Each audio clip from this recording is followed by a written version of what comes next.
And still with me is the Energy Minister, Andrea Leadsom. Joining her now is a former head of the World Trade Organization, Pascal Lamy. Mr. Lamy, if we may, obviously the whole European project feels slightly threatened by the prospect of Brexit, but realistically, Chris Cook's report notwithstanding, in the event of a vote to leave, the Union will bend over backwards to keep Britain as close to the centre of business as possible, surely?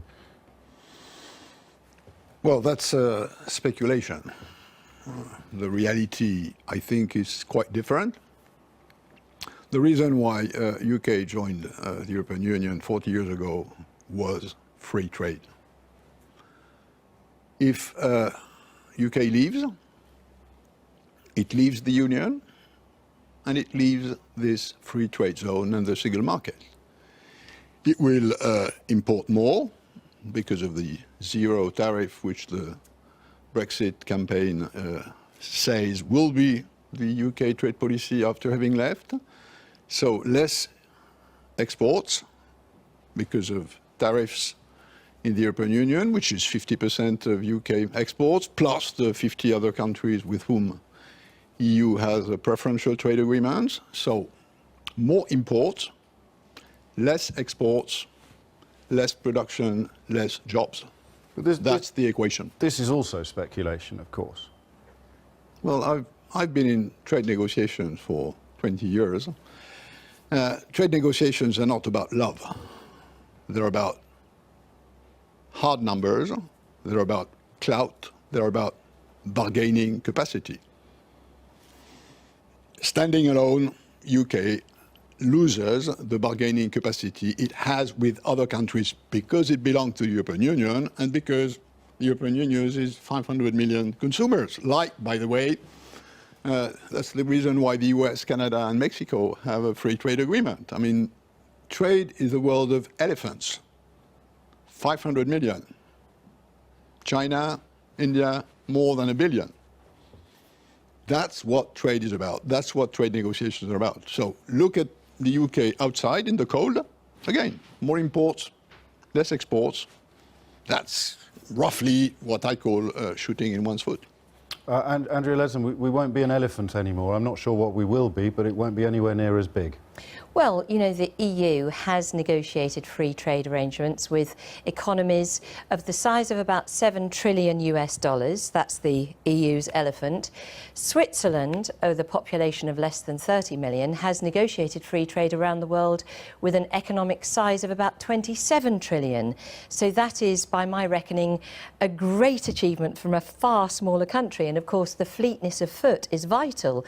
And the EU's own numbers themselves show that because of their failure to negotiate free trade agreements with some of the world's biggest economies, the UK's jobs have been impacted negatively to the tune of nearly 300,000 jobs. So had we negotiated free trade with big economies, that could have been what the UK achieved. If we leave the EU, we will be able to negotiate those free trade agreements on our own with the world's fifth biggest economy. I'm sorry to say, but free trade is about negotiations. What will you negotiate? What will you offer to the people you negotiate with? Your policy is zero tariff on the UK market. What will you offer to the others? If they have free access to your market, they're not going to give you anything if they have the free access. It just doesn't make sense. What is a trade negotiation? It's a deal. I give you something, you give me something. Mm-hmm. If you've already given me free access to your market, which is what your campaign is saying, there's not any more reason to have a deal. No, the campaign isn't saying that the UK will have zero tariffs. The campaign is saying no. Of course it is. Look, I read very carefully what your colleague Patrick Minford said, and he says zero tariff. No, Patrick Minford isn't speaking for the Vote Leave campaign. He has his individual views. What the campaign... So then, I'm sorry to say, allow me to tell you. You are going to close your economy? No, you are going to raise... No, not at all. Let's hear from... So what we will do is we will negotiate free trade, and you'll be aware that the average time taken for free trade negotiations is around 28 months on average. As I've said, the likes of Switzerland and Iceland and Singapore have negotiated free trade agreements with all of the world's biggest economies, and the UK will plan to do the same. They have negotiated free trade agreement because they have a protected economy, which they have opened. Look, I know Switzerland. Switzerland is a very protected economy.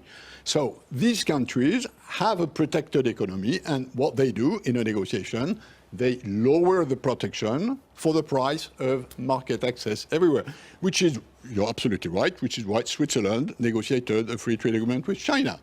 Except that... And the European Union hasn't. Except that in that case, the deal is fairly unbalanced because China is a huge market and Switzerland is a small market. Well, the UK is the world's if that's biggest economy. If that's what you want, which is unbalanced trade deal, I don't think it's a good reason. You may have other reasons, and I'm not entering into that because my area of expertise is trade. I sense this conversation has barely begun. Unfortunately, for the purposes of this evening, at least, it's now got to come to an end. Andrea Leadsom, Pascal Lamy, many thanks indeed.